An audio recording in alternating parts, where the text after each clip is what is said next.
Hello, everyone. Welcome to episode 264 of the J Situation Podcast. I'm recording this on June 24th, 2025. Hope you're all having a wonderful week. There's some interesting things going on in the world right now, so I hope that many of you are safe with your loved ones, and if you're not, that you will be soon. We have a lot to cover this episode. First up, we're going to hit the technical discussion for last week's white paper on the CAT RAT. Yeah, that's that modular 300 blackout MCX silencer. Yeah, that whole system, we evaluated that. That was a doozy. So we're going to go through that paper, talk about the new test host, and the performance of all three configurations of that silencer on that new test host. So that's going to be a lot. And then after that, we'll introduce another new silencer company. Yeah, Engaged Industries. So with this episode today, we are publishing a 556 Mark 18 evaluation for their Operator 556 silencer. Yeah, I have found that project interesting, actually, so that'll be neat to go through. And then on the following episode, of course, as is tradition, we will do our technical deep dive on that. Okay, so, all right, are you guys ready? I guess I'm ready. I'm so tired. But we're going to give this the old college try. Okay, it's going to be awesome. Okay, so on with the show. If you've been here before, welcome back. I'm so glad you've come back to listen to us talk about silencers, which are so neat. And if you're new to the podcast, welcome. We are so glad to have you. There are timestamps in the episode description, no matter where you listen, YouTube or Spotify or iTunes or anything, anywhere, even on the website, you will see the timestamps and you can skip to wherever you would like. If you want to hang around a little bit longer, I'm going to speak about the companies who make this show possible every week, day in, day out, ride or die. This podcast is brought to you by Legion Athletics, because nothing you do, exercise, sports, silencer testing and analysis, podcasting, is worth doing without consistency. You have to do things all the time if you want to be good at them. And Legion Athletics can help you with that. That's right. Whey protein, pre-workout, post-workout, creatine, vitamins, minerals. I get most of the stuff I use from them, obviously, because they sponsor the podcast. But they got a lot of it, man. They don't have everything you need, but they have quite a lot of things, especially the creatine. I cannot underscore to you the importance of creatine. You know what? Don't even get it from them if you don't want to. Get it wherever. As long as you get a high quality micronized creatine monohydrate powder, you're going to be set, and it's so good for you. There are so many benefits to it. I'm a long-term user of creatine. I'm a high responder to creatine, actually, for strength training. It also, now they're uncovering cognitive benefits to it, so that's pretty wild. If you want to save some money, go to legionathletics.com, link in the show notes, use code word PewScience to get buy one, get one, 50% off of your entire shopping cart, and then also you get 20% cash back forever using the code. So it's pretty nuts, dude. Get strong. Episode's also brought to you by Silencer Shop. They've done a lot for the silencer industry. They've done a lot for consumers. They've done a lot for individual dealers. If you're a new dealer looking to get started in the space and you can't hold inventory, like a lot of it, and maybe you want to maintain some low overhead. Maybe you want to use your kiosk to help your customers. Silencer Shop might be for you. I don't know. They could be. Your customers will be able to do their fingerprints and photos electronically, cut down on errors, simplify their silencer purchasing process. They get a money-back guarantee. It's pretty good. No transfer fees or paperwork errors. It's just you and your silencer with no drama. To really is silencer ownership simplified. There is a Silencer Shop dealer out of Houston that sponsors this podcast. That would be Top Gun Range. They are pretty good. They're a pretty big deal, I would say. If you're in the Houston area, just passing through on a business trip, just go to Top Gun Range. Experience the largest firearm rental fleet in the entire state of Texas. Experience their 15-lane indoor shooting range. Is it raining? That's okay. You can shoot at Top Gun, and you can rent pistols and rifles and shotguns and machine guns and silencers. That's right. You can rent silencers and shoot them. It's nuts, dude. Check them out. TopGunRange.com, Instagram at Top Gun Range. They like memes. They're cool. Also, the podcast is brought to you by Capital Armory. That's right. They're pretty cool. They're here in Texas, and they're here to help you get silencers that might be hard to find. And they do it in an interesting way. They have a large selection, and they help you with the paperwork, but they also can ship the silencer directly to you, which is actually kind of cool for people that don't have a lot of time. Like, I don't know, me, or people that work nights, or, whatever. Like, it's important. I know how difficult it can be to go to a gun store.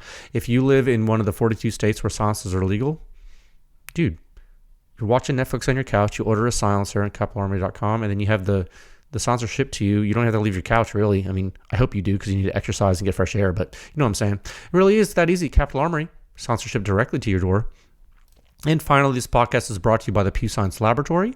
I'm the technical director of the lab, and in the interest of public education, we have continued to do this podcast and sponsor it, make it happen, and run a public research effort for the past over 5 years now.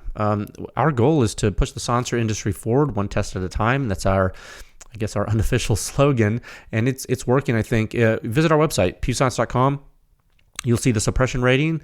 It is the simplest and most accurate hearing safe rating for your suppressed small arms, based on true human inner ear response of the entire thing, the entire gunshot, from before the combustion takes place all the way until all the combustion has blown down out of the weapon system, all the mechanical operation has ceased in the true free field, directly compatible strictly with the MIL standard. That's right. It's in the silencer sound standard.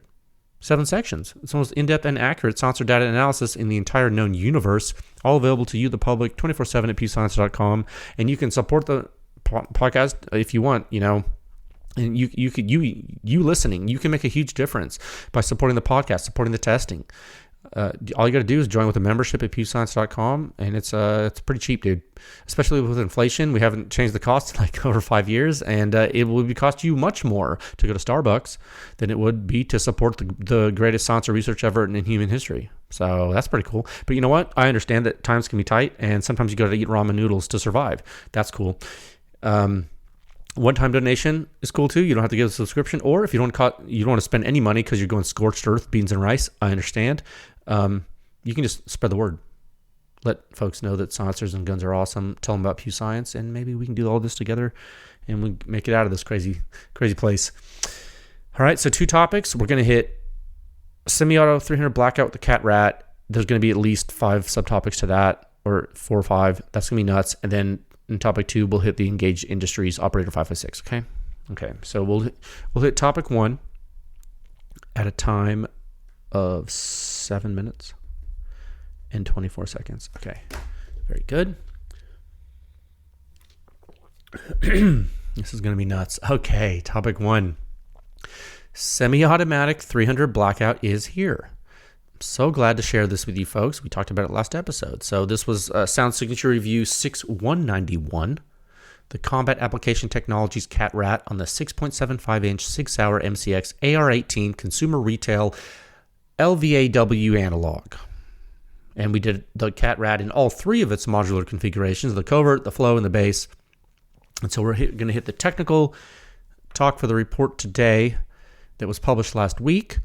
Consider this in your timestamp, the introduction to this topic.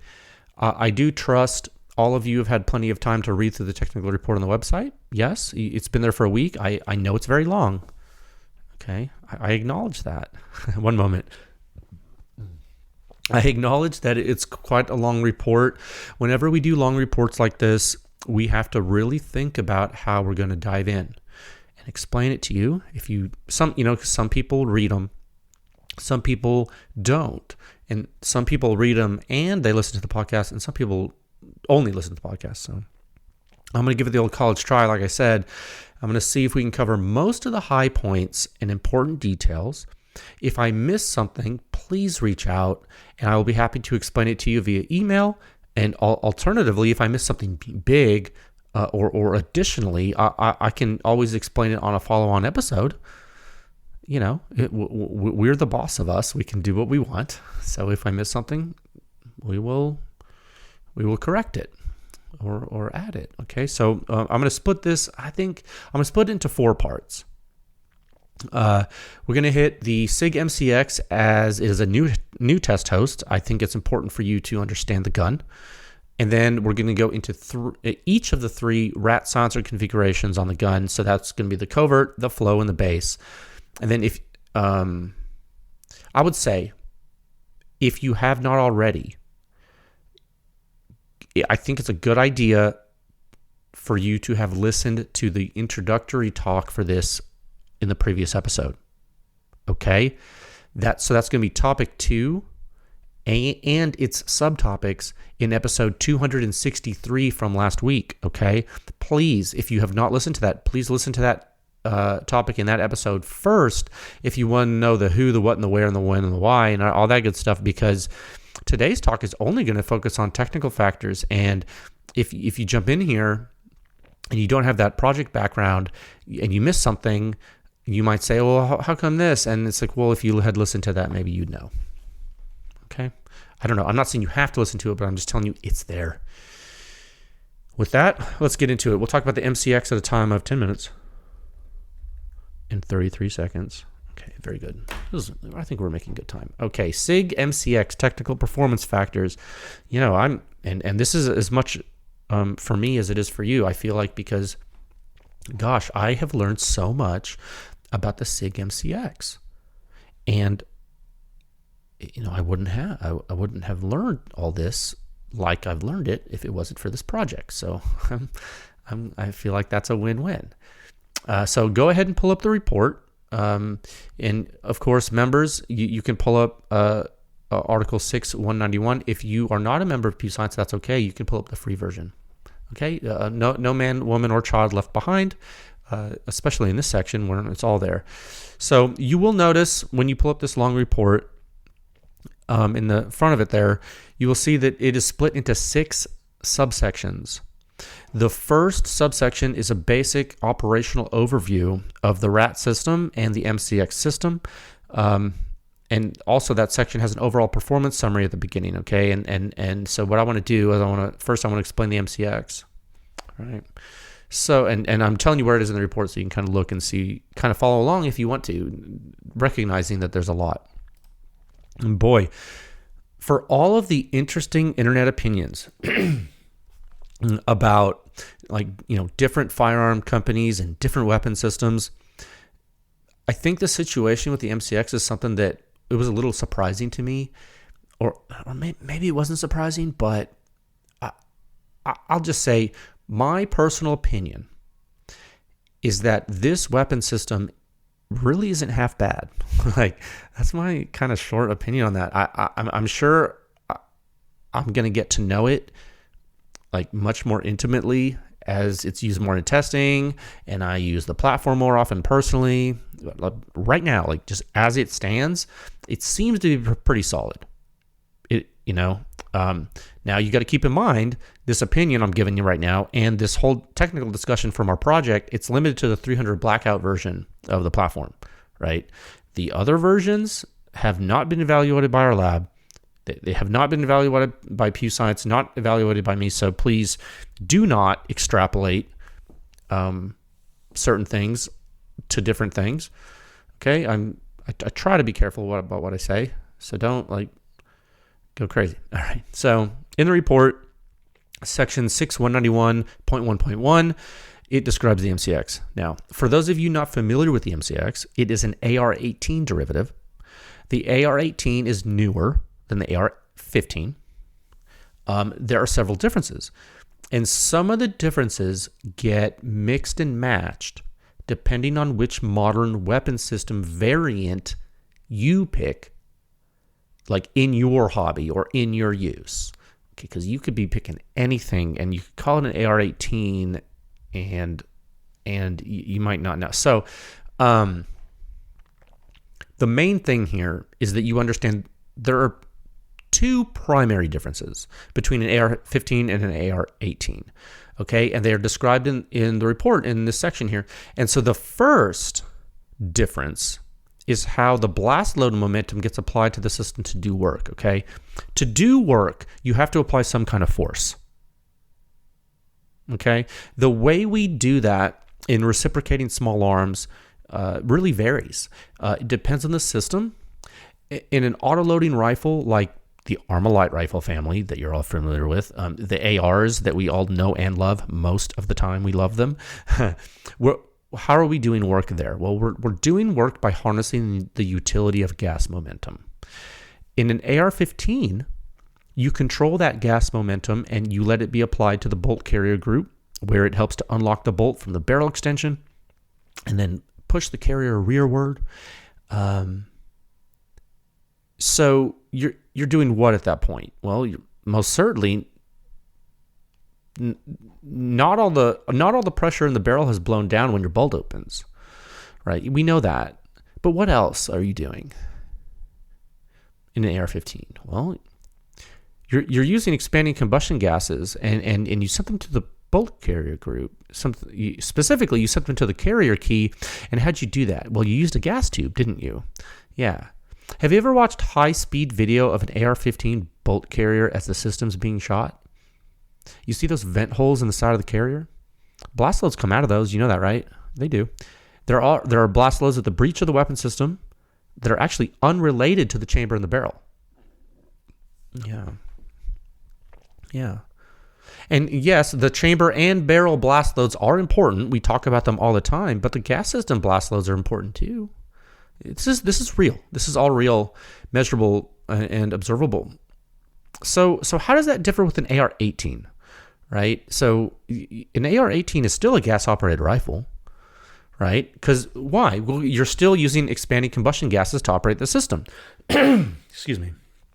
So the technical name for ARs, in my opinion, should be expanding blast pressure operated rifles instead of gas operated rifles.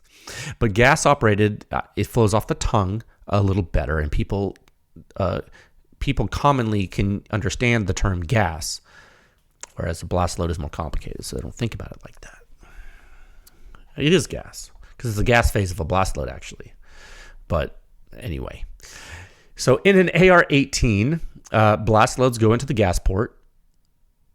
The gas phase of the blast load goes into the gas port, and those loads expand, right? They expand into the gas block.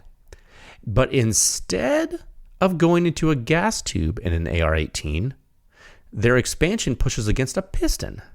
Yeah. And the AR-18 is a short stroke piston, and so this means that the piston only moves a little bit, enough motion to transfer the gas momentum to the carrier group impulsively. Yeah. And that momentum transfer then sends the carrier on its rearward travel journey, as it were. Now, you have some similarities, of course, between the AR-15. You still got your cam pin, you're unlocking your bolt, all that good stuff. There's no direct blast overpressure source from the gas port in this system that vents to atmosphere. Okay? And this is like one of those specific platform things. The gas block of the 300 blackout piston system in the MCX does not vent to atmosphere. Okay, and this is in direct contrast, actually, with the 5.56 variants of this system. That's right. So, and they actually do have atmospheric vents. One moment. Sorry, frog in my throat. So what I was saying, the 300 blackout gas block does not vent to atmosphere, and that's different than the 5.56 variant of the system, because those do have atmospheric vents.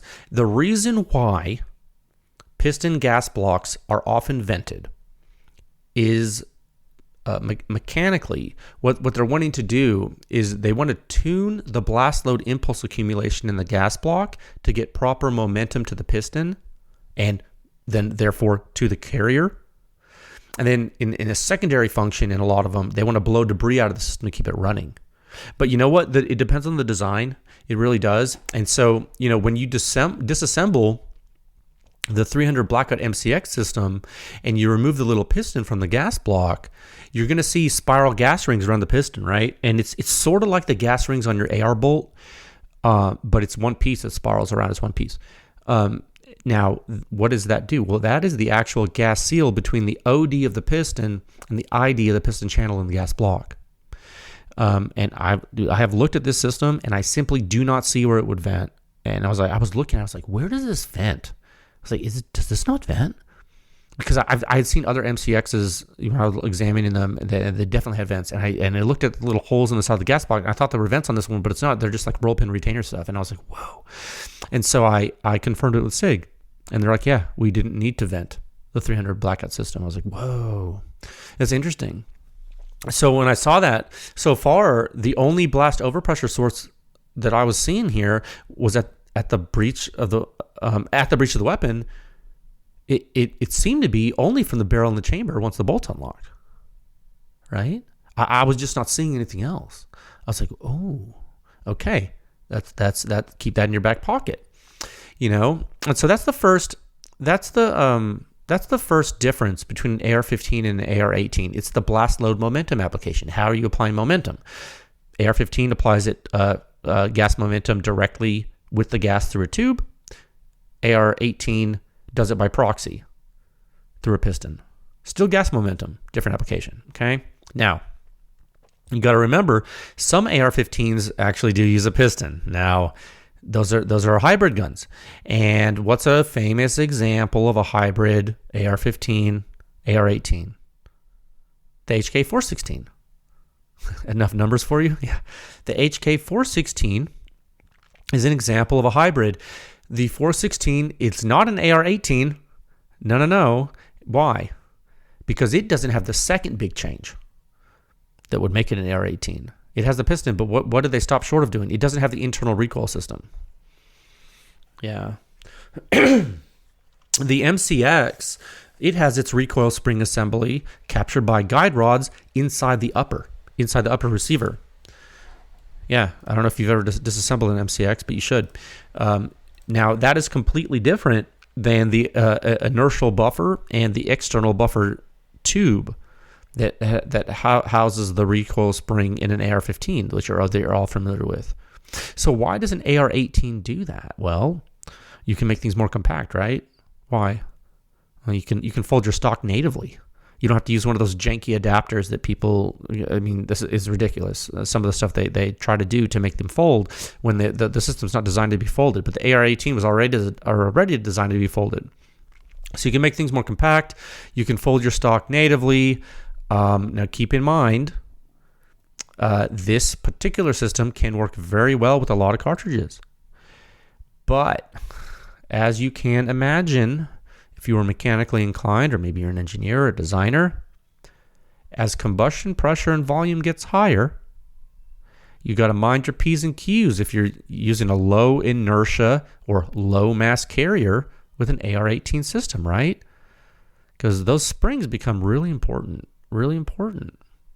So 300 blackout, I think SIG definitely got this right.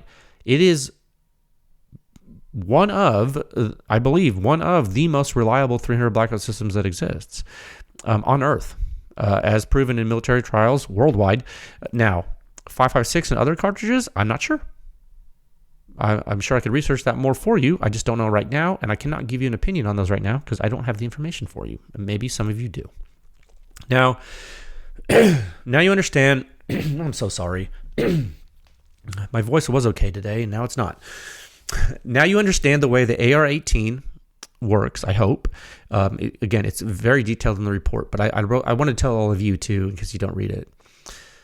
So you understand how the AR-18 works. You understand how the SIG MCX works mechanically right now, at least broad strokes. So now you got to ask yourself, if you're firing 300 blackout, like subs and supers, and you want to suppress 300 blackout, subs and supers, is there anything you need to concern yourself with? Like using this system? You just like ask yourself that, right? Well, anyone who's tried to run an AR, any AR with 300 blackout and vary their ammo types doing that, all of you got to adjust the gas system. You have to. It's funny when I hear the people who are like, oh, I don't like adjustable gas blocks, until they realize like they're mandatory sometimes. Like it's actually interesting. There's a dichotomy here. Like unfortunately or fortunately, depending on your point of view, 300 blackout is not, in fact, the same as it was when it was developed. It has changed. It's alive and it's living and breathing. And when Robert Silvers, he was in charge of the development of the cartridge system for the Navy back when he was at AAC, right? Like Robert was the one that developed this. And when I spoke with him this year, and earlier this year, and he was telling me about a lot of the stuff he baked into the cartridge. Like one of the things that was cool was that the way he had designed the system, you were not able to chamber a 300 blackout cartridge in a 5.56 gun. Like it would not work. it was interesting stuff like that. And then another thing that I think a lot of people have forgotten about 300 Blackout is that, like, originally the cartridges and the weapon systems, they were designed with the goal of not having to adjust the gun when you changed ammo from supers to subs. Like, there was no adjustment at all. As you make the gun smaller and you start to deviate from the original design intent of the system, and as the ammunition types start to really vary, I think that's where you're basically in a scenario of all bets are off. And adjustable gas blocks really come into play, and I think they become mandatory. And I hesitate to think, or I hesitate. It's difficult for me to be able to think how that's not true, just mechanically. So, like, for example, if you look at something like a Q Honey Badger, you're going to see a set screw type gas metering system, right? Like, they use a set screw. It's basically infinitely adjustable, correct? Like, for the blast load infiltration through an orifice. So you can dial in the blast load impulse that you need for your system, dude. It's super customizable. Awesome. Is it good and reliable? I don't know. I'm just telling you how it works. Like, for a given ammo type, you can tune the gun with that. Now, again, I am not making a statement about the Honey Badger's reliability. I am simply giving you an example of how it works. Now, in most situations in which you want to be able to use a system like that, like use an adjustable gas system, in most situations, you wanting to do that expediently and reliably and robustly, you're probably going to want to switch instead of a screw like that. I'm picking on it because it's popular and it's a good example for me to use. Okay. I would think you would want to switch to have a robust user configurable platform in the field, not a metering screw. That is my supposition. Now, we've seen it many times over the years. I can think of people using switch actuated gas blocks going back decades. Okay. What does the MCX use? A switch. Okay. So you have something now in your system that SIG calls a gas valve. And it truly is a valve by its nature. Like, the valve is essentially, it's a cylinder with two ports, and it has ball detent retention, and it can be flipped to a plus setting and a minus setting. So there are two settings. Each setting corresponds to each port in the valve. When you use the plus setting, a larger port in the valve lines up with the barrel gas port, and you get a certain blast impulse infiltration into the gas valve's internal volume. That's physically what's happening. It's going into the valve. When you use the minus setting, the port that lines up with the barrel port is smaller, and you then get a different blast load infiltration to that same volume, the volume of the gas valve. Now, whatever setting you use, the blast load expands into that same volume. The different setting allows the expansion to take place with a higher or lower initial pressure. Okay, stick with me. If you were to measure the blast load in the valve volume and then take an integral of that blast load in the valve in the time domain, and then you produce an impulse plot like you see in our reports, you would see that the impulse when using the plus port would be front-loaded compared with the impulse using the minus port that would take longer to accumulate. It would be more centrally loaded. The peak impulse accumulation would be delayed in time. Understand? Now, it is this time-dependent impulse application that produces the proper gas momentum transfer from the valve to the piston. Okay? That is how an adjustable gas block in a piston gun works. That's the physics of that. Okay? Listen to that again if you don't get it. It's important to understand that, and I'll tell you why. Because one variable that you can control, but is a little harder to control, is not the port size, but the internal volumetric size of the gas valve itself. Yes. And that's another knob to turn, so to speak. If the inside of your gas valve has a larger gas volume, there is more gas expansion. That results in lower blast load peak pressure, which reduces the effective blast load impulse on the piston. Okay, and when I say, and I know if you are I know like less than 1% of you are blast physicists that listen to this, but for that less than 1%, let me correct a technical oversight I just said. I just said that there's going to be more gas expansion, which results in lower blast load peak pressure, which reduces the effective blast load impulse on the piston. What I should have said was it results in a lower gas phase peak pressure, because there is a shock in there that's probably the same amplitude despite the volume. Because what is, like, for all you physicists, all you blast physicists out there, what's actually in the blast valve? Oh, I'm sorry, what's actually in the gas valve in that volume? A coupled superposition of shock and gas. Correct? Yeah. And you can nest them, and that superposition is for that type of system response is appropriate in your equations, and you can nest those two terms. So, sorry, I got really technical there for a second, but that's the podcast. So, just to like regroup, more volume inside, more gas expansion, less total impulse to the piston. If you use a valve that has a smaller volume inside it, the opposite is true. The blast load cannot expand as much. So what happens? The gas phase is driven up in amplitude, which drives up the peak impulse, and then transfers more gas momentum to the piston. So those are your knobs. Okay? You can change port size in those valves and volume in the valves. Two knobs. You see, it's a multidimensional adjustability problem. Yes. You see now why people mess up their guns, because they don't know what the hell they're doing? Yes.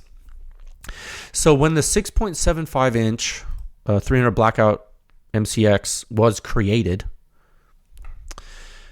and SIG started selling it to the consumer market, it shipped with certain gas valves. And back then, almost all the silencers were fairly high back pressure, really, because most people designing and making silencers, they didn't care about back pressure, and they also didn't really understand back pressure, frankly. And I'm sorry that I had to say that, and I don't mean it as an insult. I am just telling you, because if they did, then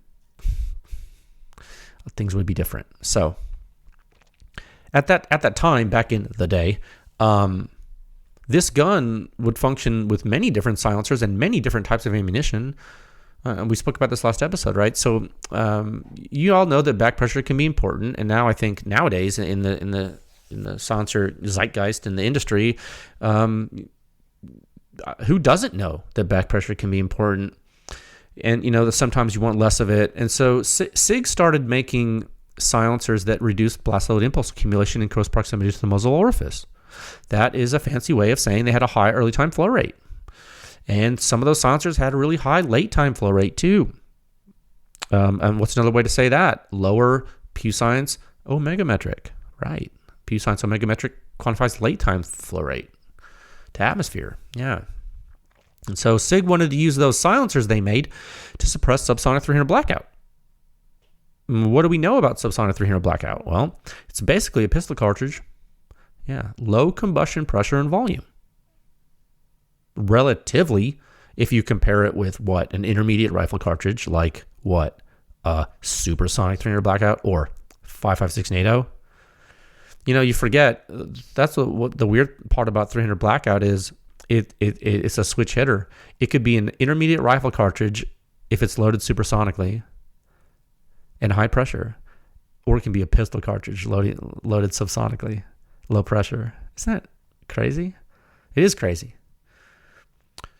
So what do you think started to happen when these newfangled silencers started to be used with a system that depended upon a certain operational window of blast load and impulse accumulation at the piston? It's like you had this gun and you had a blast load impulse accumulation term inside the piston block, inside the gas block that impinges on the piston to transfer gas momentum. You have a certain window of blast load tolerance, and then you put a silencer on that completely alters that window.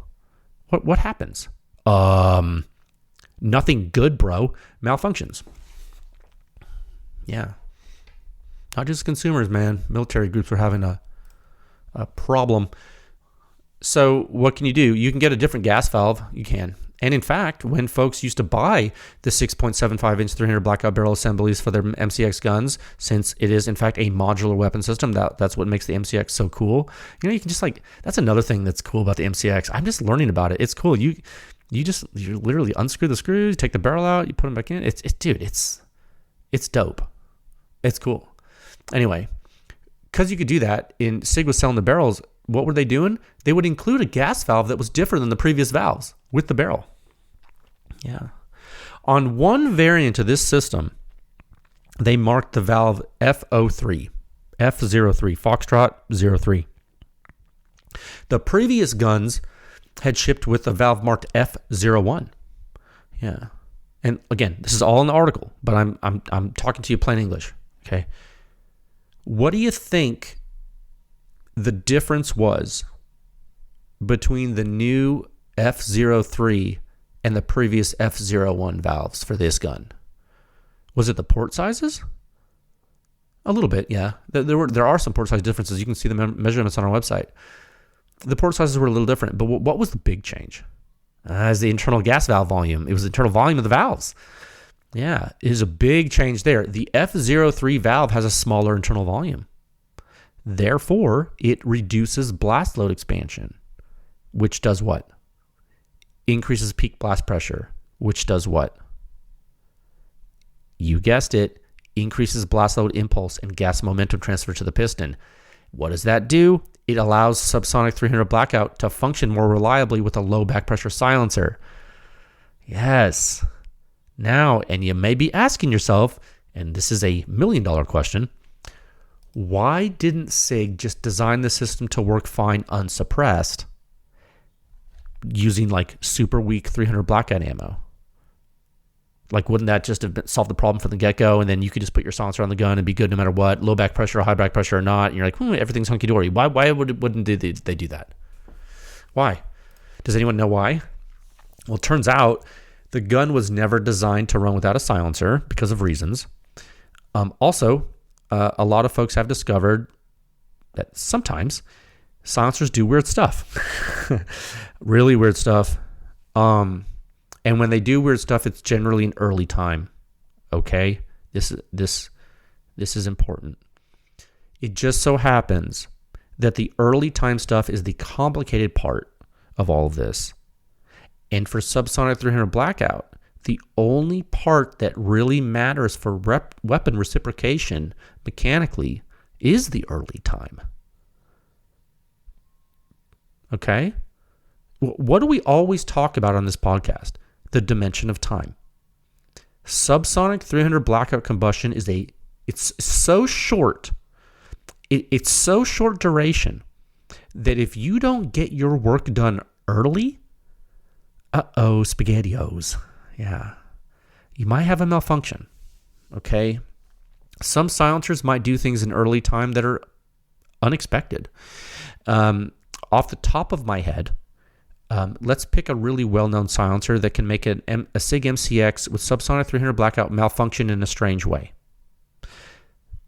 That silencer is a CGS Hyperion. Okay? In early time, the Hyperion has one of the highest flow rates we know of in that class of silencers when it comes to 30 caliber rifle silencers. It's so high, in fact, that there appears to be some kind of strange pressure differential that develops early, really early, and it can essentially truncate the effect of blast impulse at the muzzle. Now, in late time, the back pressure is normal. In fact, you can see that you can see the late time flow rate in its omega metric on the website. That's just math. You can see it's relatively high omega metric. Nothing abnormal there.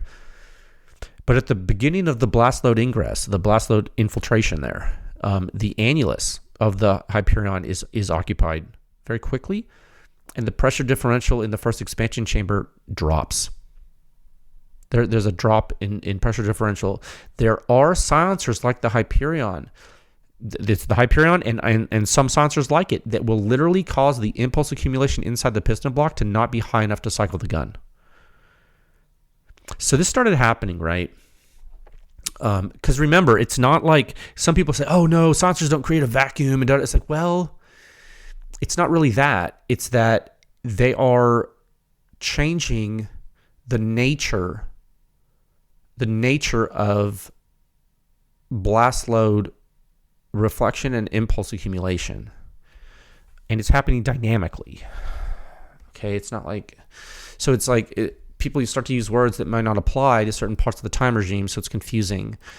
So it kept happening, though.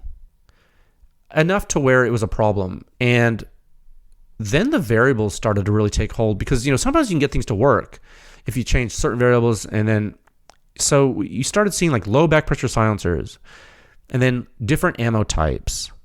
And then you start to look at how the low back pressure silencers were achieving their low back pressure. Not every silencer does what the Hyperion does.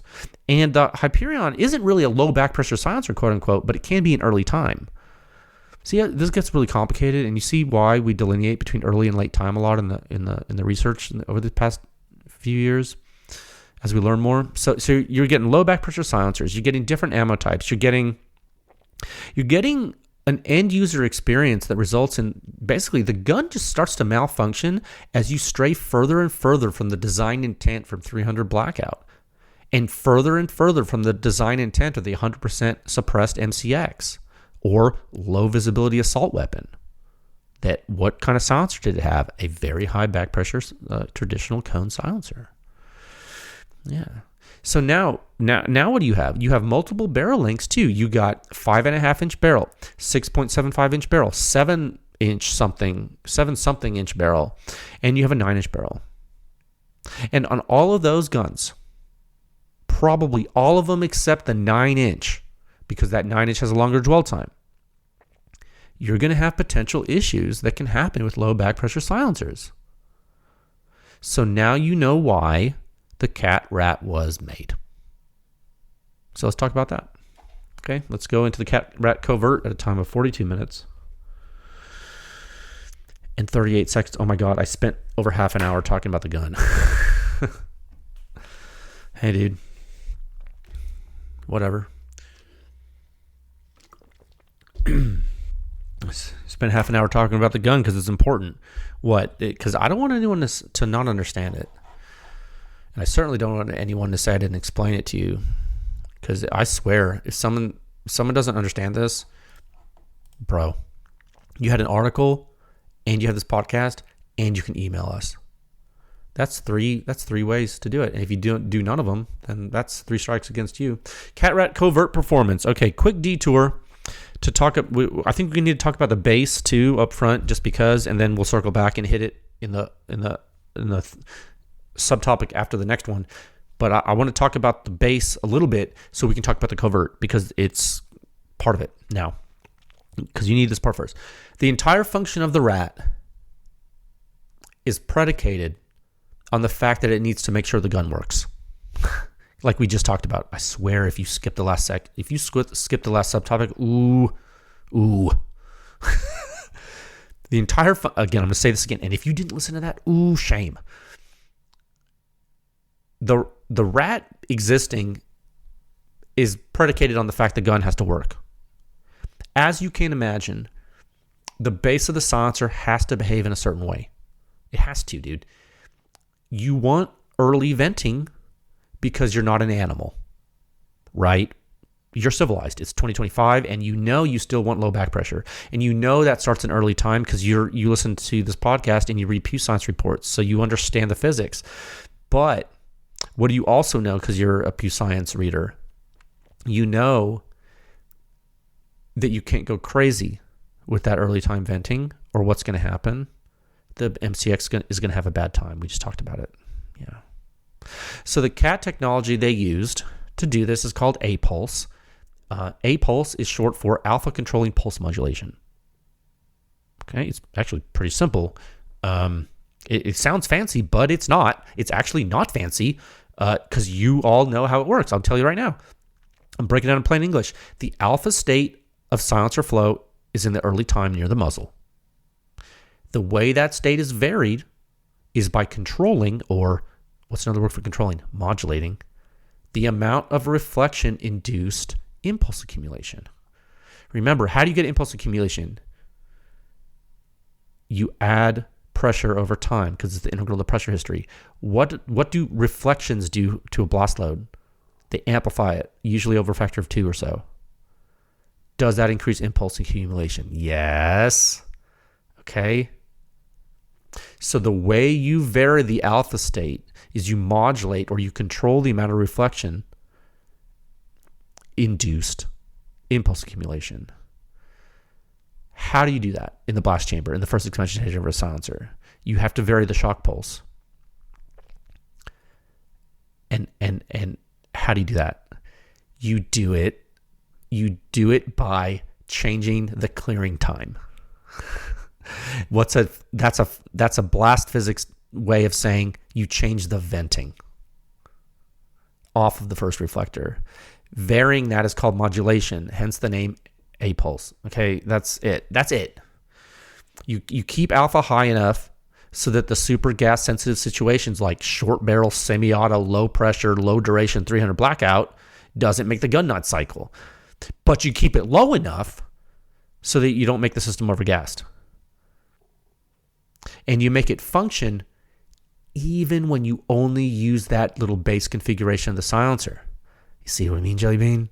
Yeah, that's how the RAT system works. It's all about the base module. This is the base module. It's all about that. It's like the key to the whole thing. Now, that's it.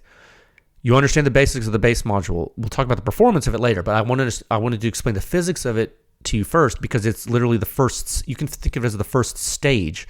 This is a modular staged hybrid. This is the first pressure stage. So now we'll talk about the covert configuration.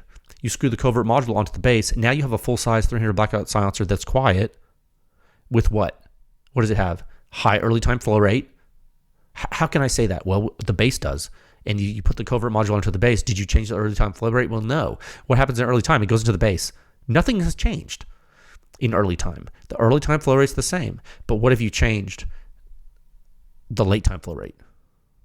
It's lower. Why? Well, you put the covert module on that's restrictive.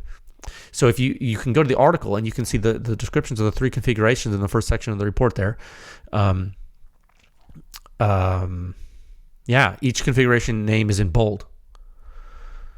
So you can't miss it. You literally can't miss it. Okay. So now what we'll do the typical run through. Bottom line up front, 62.1 suppression rating, 1 meter left of the end of the silencer, 1.6 meters above the ground in the true free field, 41.8 suppression rating, 6 inches right of the shooter's right ear. That brings us to a composite suppression rating of 62.2 for the covert configuration of the RAT with subsonic discrete ballistics 300 blackout ammunition from the 6.75 inch barrel SIG MCX with the F03 gas valve on the plus setting.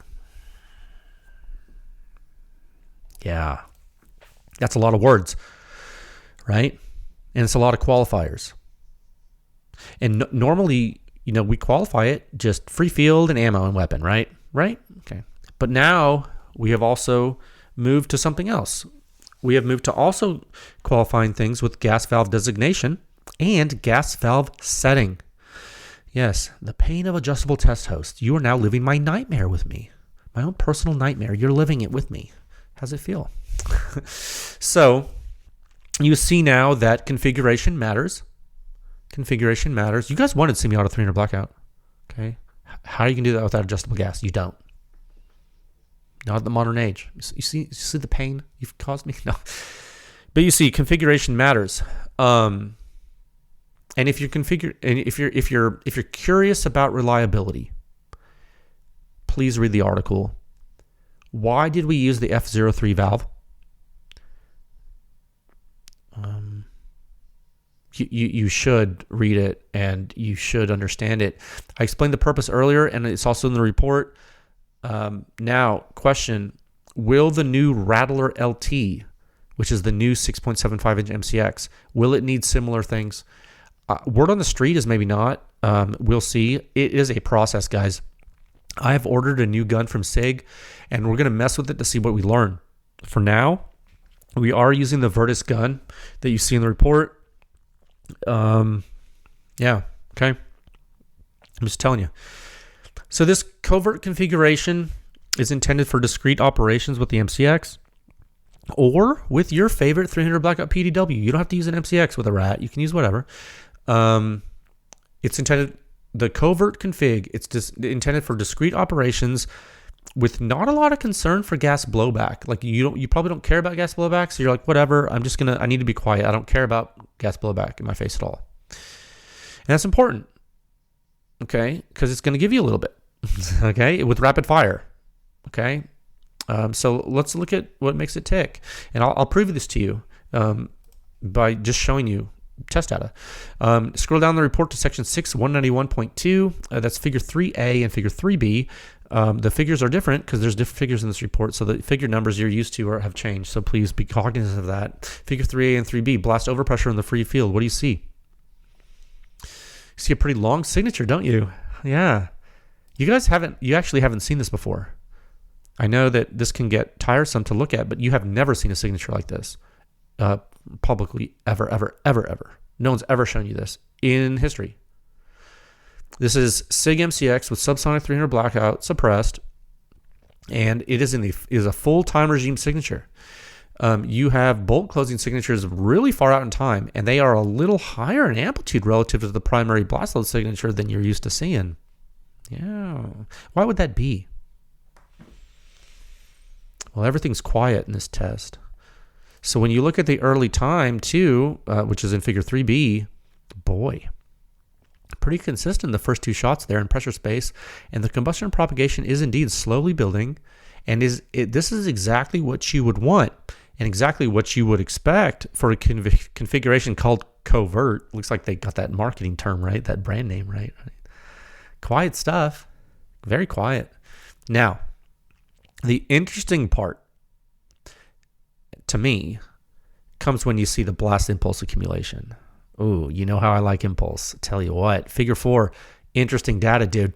In typical CAT fashion, you're seeing some pretty good FRP control. It's funny enough, this has actually become very common with CAT silencers. As we've evaluated them over the years, it's actually becoming like one of their like trademark performance traits, dude, so to speak. I'm not being literal. It's not a literal trademark. I'm saying like it's like when you see a high performance CAT silencer, you're like, you don't really expect a lot of FRP, and you're not getting that here. It's interesting. They are controlling FRP very well. Now you're going to see divergence because physics. We proved, like when the silencer sound standard first was launched, and you see the rugged Oculus in that review where everyone knew that the rugged Oculus had great FRP control, but when you saw that like Pew Science could actually still measure the FRP, everyone was like, oh my god, yeah, it's really hard to hide it in real data. Isn't that cool? So you still see there is a divergence in impulse space here, but you don't see it until after peak pressure happens. Compare the two plots. If you compare the timescales of the pressure history and the impulse history, which are all tied together, obviously, you see you're not getting FRP hump until the primary muzzle blast is propagated. So it's taken a while for the FRP propagation to even manifest outside of the silencer. Excuse me. So sorry. It's taken a while for that FRP propagation to manifest in the free field. And that propagation delay is the type of thing you want in a quiet system. Remember, Ninja Quiet, you're killing people with it. You're killing stuff with this. Okay? You want to hum along in the same state during your first shot as the last shot. No, so you don't want any surprises, right? Now, does that type of thing increase back pressure in late time? Yes, it does, dude. Inevitably, in this way, the way they're killing it, yes. But sometimes you need to do this, because it's subsonic land. There are, realities and you're in subsonic land, you're in ninja quiet time. The key here is that you don't have increased back pressure in early time. Remember, the base module controls that. So, what is the consequence of having a system with low back pressure in early time, but with higher back pressure in late time? You get good weapon function, but you can get gassed out with rapid fire. Yep. Now, is that the case with the covert configuration? And I said this earlier. Yes, it is. Does it matter to you? Well, I mean, maybe not.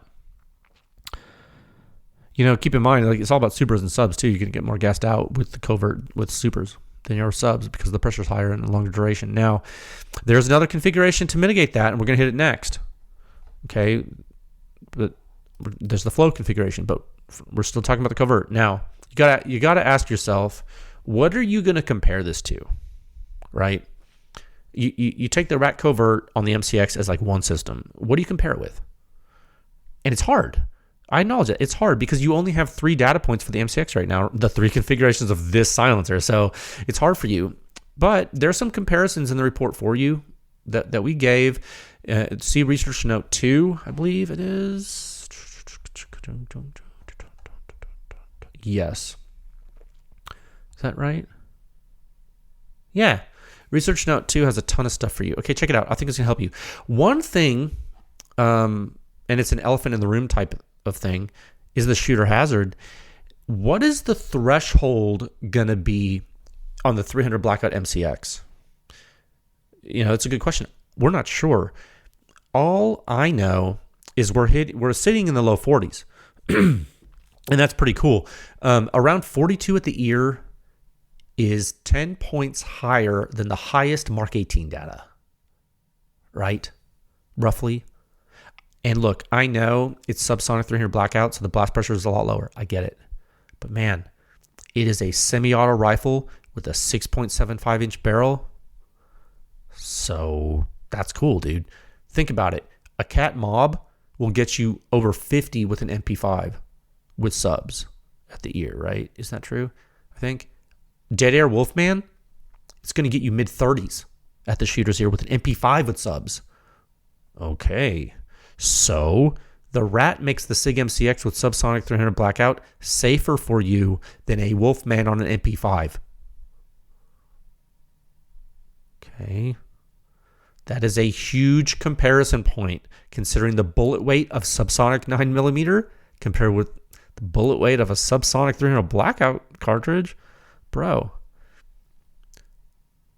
MP5 with the Wolfman is completely obsolete now. If you were to compare this, like completely. Then then you step up to a cat mob and get a modern advanced system. Okay. Now you're not maybe now the MP5 is not obsolete because you're on the extreme end of operator protection. I don't know. And the MP5 is awesome. I love the MP5, so I don't know. It's all about what you want to do, I think. There's just some interesting peg points for the MCX system with the RAT compared to some well-known stuff. Like, we don't have other MCX data to show you. If we had it, we'd show it to you. We don't have any yet with this. We're just like, there's a lot going on. So, so this is what I got for you. Jesus Christ. Hold on one second. Sorry about that, guys. I sincerely apologize. Those are some comparisons. There's a lot of comparisons in the article.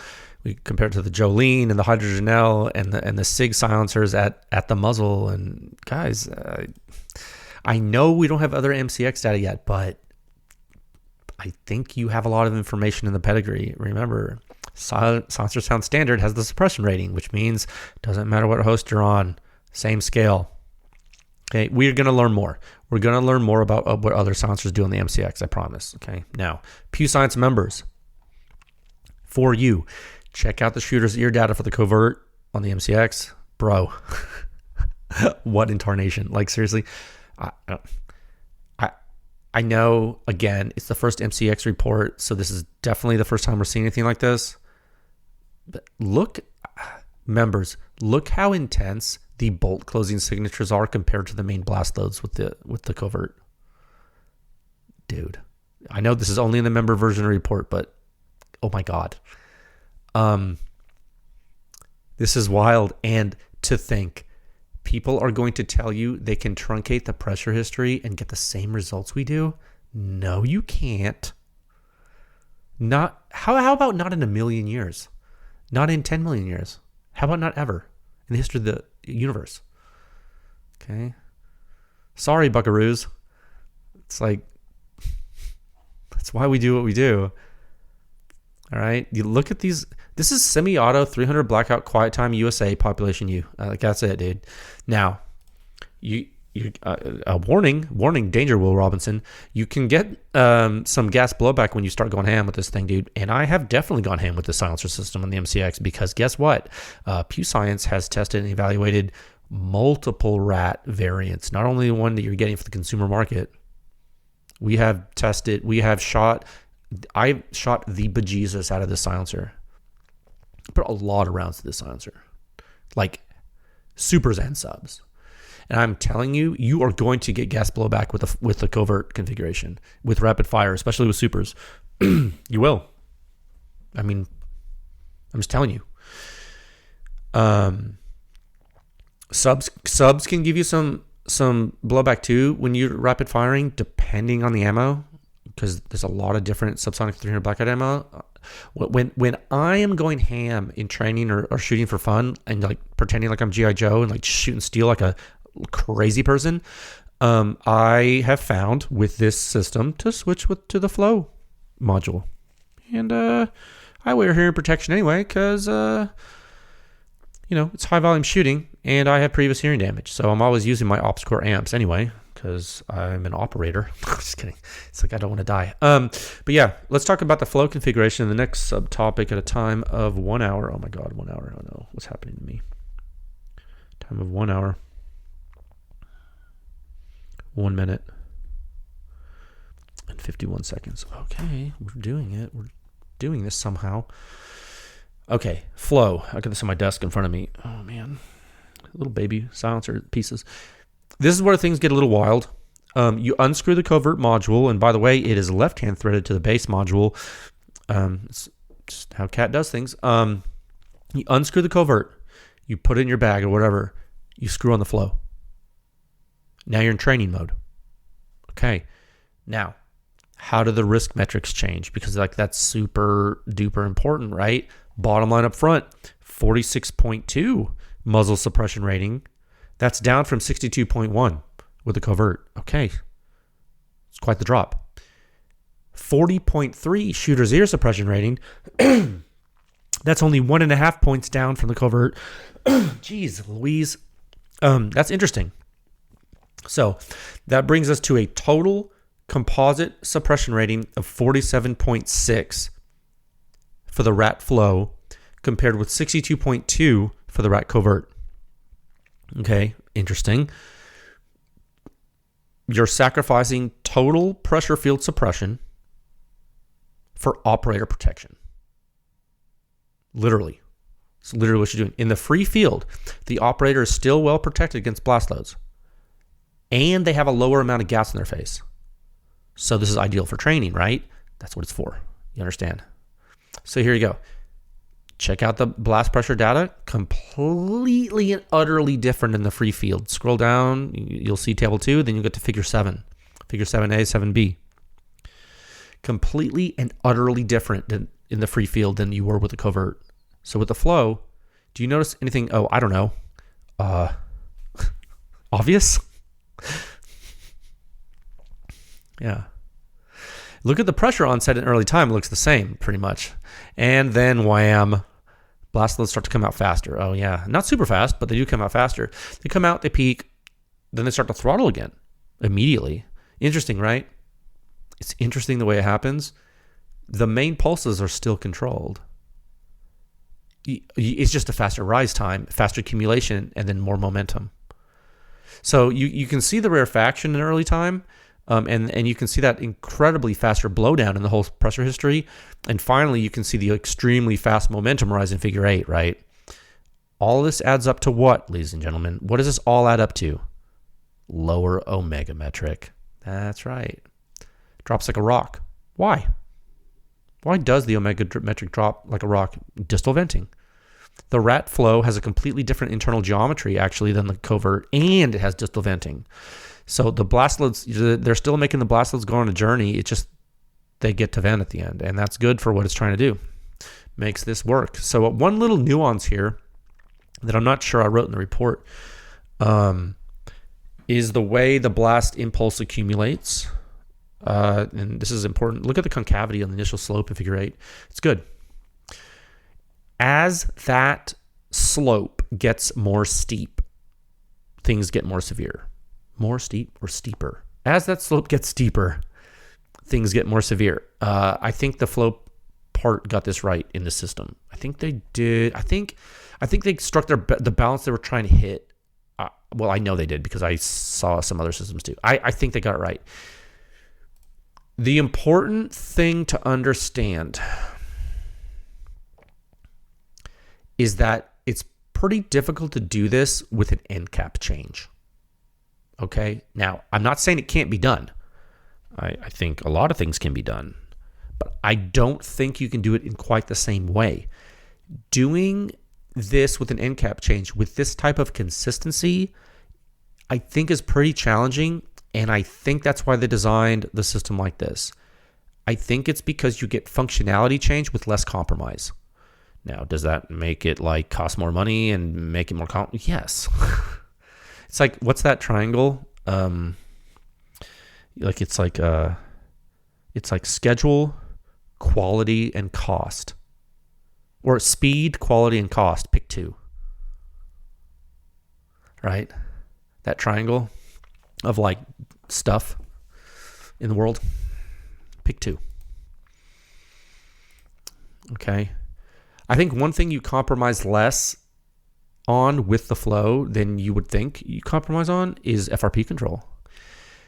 In this particular variant of the RAT system, and I can speak to this firsthand, in this particular variant of the RAT system, the FRP control with the flow is surprisingly robust despite the higher late time flow rate.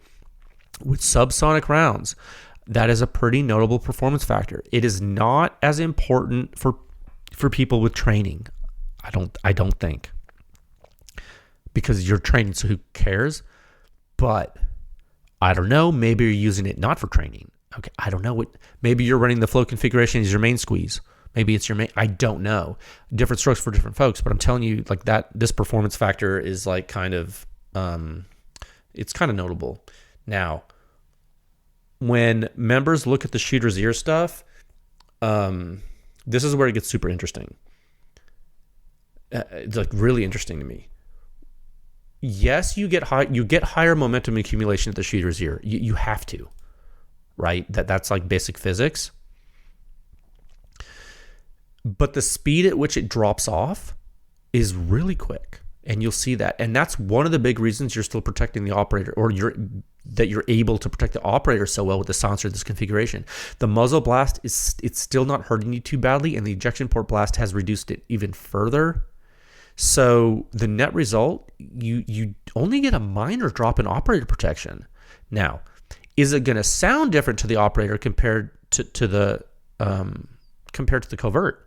Yes. Same goes for long and short silencers in general. But we've been over that before, okay? We're looking at risk. This is, you know what? That's a great time to talk about something like the Huxworks Flow 556K. Like a Huxworks Flow 556K protects the operator really well in the free field, but it's like sounds booming, is pretty loud overall in late time. And then people got like kind of disappointed with Pew Science because they were like, well, Jay said this and the suppression rating was high. And it's like, no. You didn't read. You didn't read and you didn't understand, and you didn't email us either. Okay. Muzzle and ear. Detailed ratings are there for you. Look at them, please. We're looking at risk to humans. Now, speaking of risk, let's talk about compact things in the base at time of 1 hour. 9 minutes. and 29 seconds. I know I'm probably not talking about this for as long as you want for certain configurations, but we don't have like all the time in the world. we might have to do another episode later or something. So sorry. All right. Cat rat base.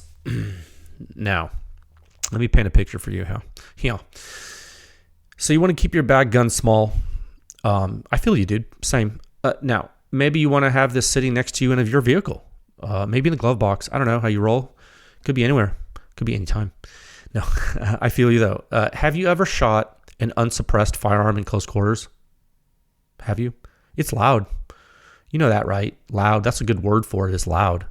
But another name for it is concussive. That's right. What causes concussive force in close quarters? It's expanding blast loads that reflect off the surroundings. That's right. Think about less sound and think about more blast. Because blast loads are the cause of the sound you hear from a gun.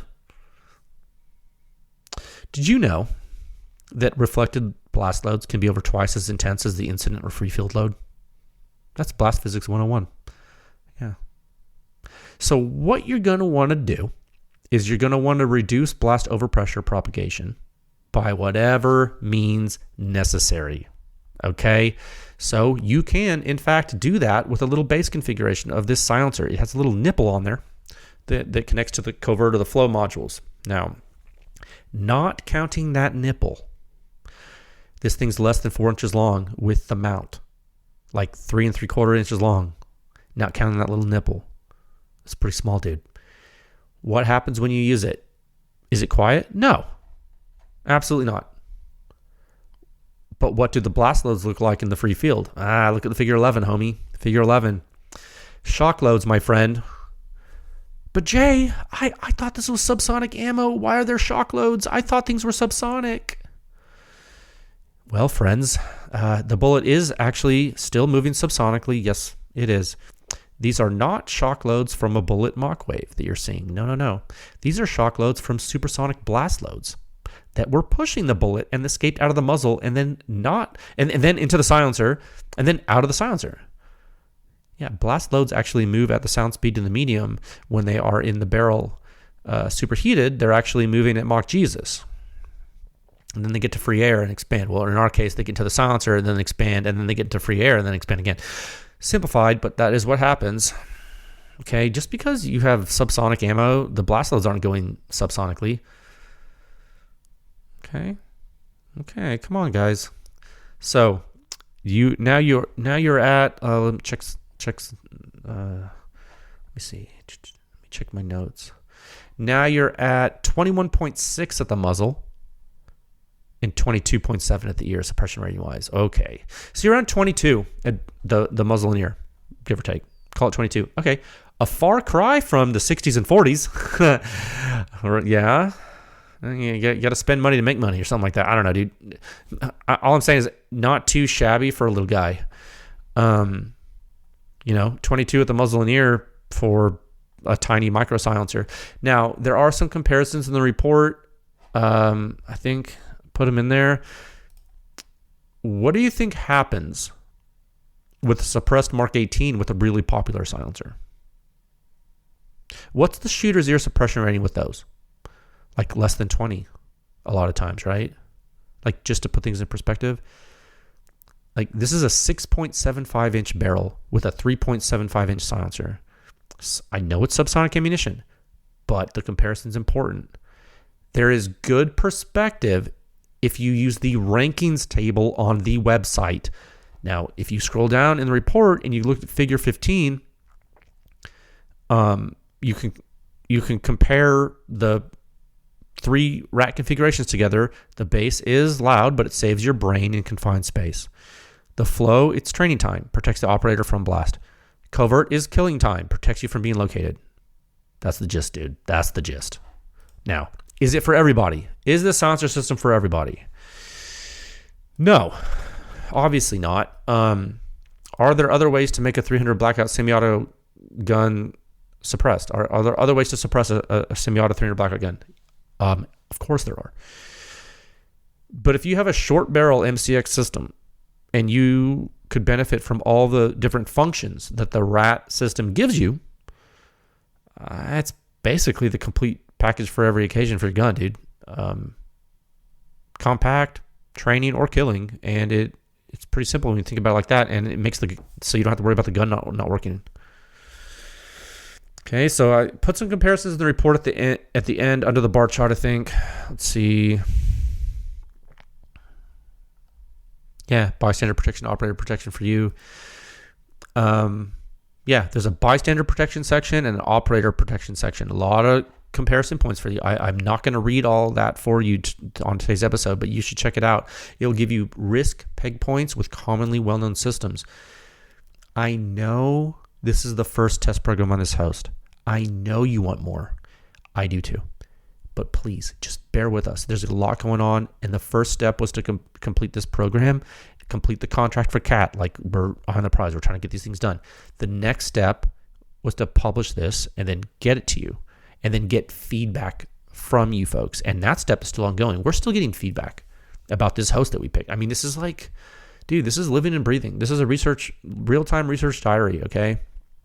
The next step that I see is Pew Science. We're going to check out the Rattler LT that I've already taken that step by purchasing it. It's just on back order, so that's coming. I hope it's not that much different because I am not doing this damn RAT program again. Oh, I'm sorry, dude. That's not happening. I'm not doing this again for the RAT. So it is what it is, dude. We're going to see how the guns change, but I am not redoing this. This took like forever. Okay, what's the next step after that? We're going to do more testing and then figure out how quiet we can make this thing. And then see what the limits are, right? Because remember, this is an untuned gun, son. All right, bro? This is factory reliable. And the 300 Blackout 6.75-inch MCX is the most prolific and reliable 300 Blackout semi-automatic gun in the world. And I like that. Because that makes this research important. Because we're going to help people. And that's the point of Pew Science. Okay? So yeah, Cat Rat, dude. Covert. And flow packages you can buy. I learned that like as we publish this. There's also a whole kit available that gives you all three pieces. Those covert and flow packages just give you the two pieces, the base and the covert and the base and the flow. I believe folks have posted prices on the internet. It seems that it is not cheap. Go figure, dude. Not my rodeo. I guess it's all about if you need 2 silencers in a package or if you need 3 silencers. If you need 2 silencers, you might get the covert package or the flow package. That gives you 2 silencers, base and covert or base and flow. So whatever price that is for 2 silencers. And then when you get the whole kit, it's however much 3 silencers cost. So you get 3 silencers there. I know that I think on all 3 things, the 2 packages or the kit, I think they also give you 2 mounts. So I think you get they're both AI nano mounts, which is basically it's that cat mount, but it's like truncated and it sends blast load radially, which is actually pretty important for this. So it does that. And so the 2 mounts you get, they're both 5/8 24, but one of them SIG taper. Why? Because this is for an MCX. And they know you're going to use it on stuff other than the MCX too. So they give you a 90-degree shoulder mount. Yeah, dude. Yeah. I think that's it.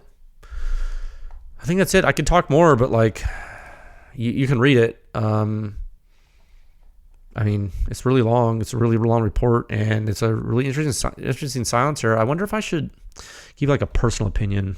I do that sometimes, right? Like about like using it. So I'll say this: the versions we have of this one and the ones you haven't seen, the way they fit together, I think it's a different thread pitch than what consumers are going to get. But like I have it in front of me. And you basically just like, you put it together and you snug it and boom, you're snug and that's it. And then you can put the whole thing on your gun and then righty-loosey and you undo it. It's pretty easy. The threads seem to be pretty high quality, nothing loose, nothing overly whatever. It just seems to work in my experience so far with this. I recognize this is an R&D prototype, so finishing might be different, but it looks fine. It's black and it works. The grip surface is different on the one that I showed you in the picture on the base because, I don't know, maybe like a military thing. I don't know, whatever. It's different. And then, the covert. Oh, one thing, the flow module is a little tiny bit longer than the covert module. So there's that. What else? The AI Nano mount, I have it here in front of me. It works pretty well. I kind of like how small it is. It reminds me of the rugged micro little M2 brake, except it doesn't have secondary retention latch. It's just a taper. Yeah, it's cool. And I like how they have wrench flats on the mount. I actually like that for testing because it makes it easier. It makes my job easier. So there's that. Yeah, it works pretty good. I would say if you use that, use the mounts that come with it, because I think that is probably important for the performance. So yeah, again, it's not cheap, but hey, it's a complete silencer solution for your MCX. So there you go. Huge report. Hope it gives you the rundown. Big thanks to the CAT R&D folks for trusting us to perform this work. And frankly, I would like to personally thank them for pushing us to do this, because I think the community is going to get a lot out of this report. I know it's been viewed by a lot of people and read by a lot of people. And I hope at the very bare minimum, this at least brings awareness to the SIG MCX 300 Blackout platform. Because boy, it's a neat gun. And that low visibility assault weapon stuff, if you're a cloner, I know you're into that. And you know what? I might be getting a hankering to build a clone. They look cool.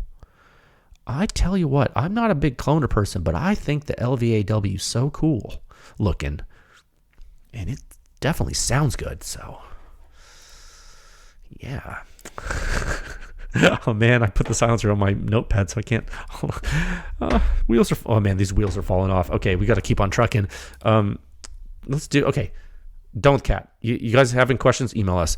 Okay, topic 2. At a time of 1 hour. Oh my god, I'm so tired. 1 hour, 21 minutes, 28 seconds. Now for something completely different. Sound Signature Review 6192. The Engaged Industries Operator 556 on the Mark 18. Smaller diameter silencers. Are they making a comeback? Potentially, dude. I don't know. We've seen a couple of them. Weight savings can be real, for sure, dude. Does this silencer bring competitive performance to a crowded market? I would ask you that. And this is just the introductory discussion for this technical report. I'm going to publish this in the morning somehow. I'm so tired. Let me ask you a question. Have you woken up lately upset that you don't have enough Mark 18 data in your life? I know, I'm kidding, dude. No, me too.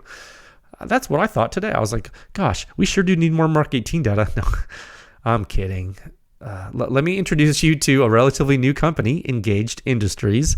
The owner, Mike, is not new to silencers, but this is his new venture, and he typically does things a little interesting from what I've seen. I've tested for him years ago. You haven't seen it, but we have tested stuff. He's a long-time client. He does silencers. That's what he does. Anyway, this time's no different. He does things interestingly, I think. The Operator 556 is the silencer. It is 1.5 inches in diameter, has low back pressure. That's the long and short of it, really. Now, is the back pressure super low? No, it's not. Is it lower than a lot of stuff? Yes, it is. Is the silencer simple? Yes, it is. Also simple.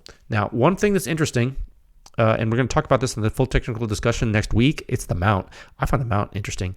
It is a QD mount with secondary retention, which a lot of people like, but it is not like a Surefire where you have a locking collar to manipulate, or like a Rugged where you have that, or like a Knights. The way this works is you actually just start tightening the silencer of the mount, and the mount system rotates, and then it locks on the lugs, and the rotation stops on a taper, and then it's locked. And then when you want to loosen it, you literally just unscrew the silencer, and the mount then starts to turn and unlocks the lugs. It's weird, dude. At first, I was like, what is this? What? Like, I was looking, I was like, this cannot work. I was like, this doesn't work. And then I was like, oh, it does work. Cool. I was like, I get it. Interesting. I'd never seen a mount like this before. And some silencer autist, some autistic silencer crazy person is going to be like, no, Jay, actually in 1933, there was I'm like, dude, maybe there was something, but I've never seen anything like that. So there's that part I thought was interesting. There's some stuff in the report that I included talking about the length and the weight. What I did personally, I used the member visualization tool to filter length and weight, since this is 15.8 ounces and 6.375 inches long. And there were not a lot of silencers on that chart meeting those parameters, both of them. And out of the ones that I did meet it, and keep in mind, because we haven't tested titanium variants of some silencers, so out of the ones that did meet it, the only things beating this by like a meaningful amount were really the polonium and polonium K. And this thing has lower back pressure than both the silencers. So I was like, wow, this is one of those cases where weight and length could be a factor for people when you consider back pressure and probably price too. I don't know how much this costs. I'm not the one to ask about price, but dude, and I will say just as an aside, and I think people get annoyed with me sometimes, I am really bad about like figuring out what is reasonable when it comes to price of silencers. I view silencers as guns, and I do not look at prices a lot because ammo costs more. So I'm like, whatever.